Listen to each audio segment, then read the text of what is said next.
Në kuadër të muajit të librit të artit shqiptar në Amerikë, Shoqata e Shkrimtarëve Shqiptaro-Amerikanë (SHA) organizoi tubimin e shkrimtarëve në GR Art Gallery në Stamford, Connecticut.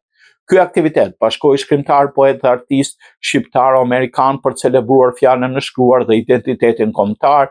Ngjarja u hap nga doktoresht Ylka Filipi, një kryetare e SHA-s, e cila teksa rronin e fjalës si u lidhse me rrënjët shqiptare. Fjala e shkruar na lidh me të parët, tokën dhe ëndrat tona, në çdo libër gjejmë veten, në çdo varg rrimë këmbë si kom.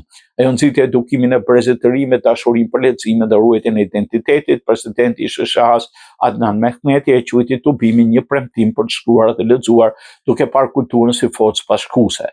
Ne në Amerikë ne jemi të shpërndar, por fjala na bën një. Kultura jonë nuk është vetëm trashëgimi, ajo është fuqia që na bashkon, që na bën të pathyeshëm.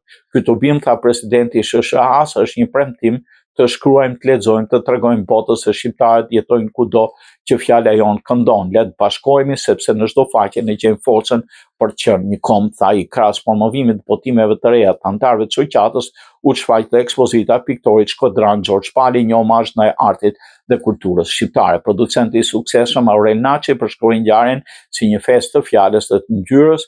Tubimi u kthye në një stre për breza të ndryshëm nga të rinj që kërkojnë rrënjë të moshuarit që ruajnë kujtimet. Poetët recituan faqe për kthyesit, hapën dritare të reja dhe diskutime të shndruar në rrëfime që forcojnë lidhjet kombëtare. Në shkrimet e librave dhe biseda si qerta krijohen momente intime duke mishëruar unitetin kulturor.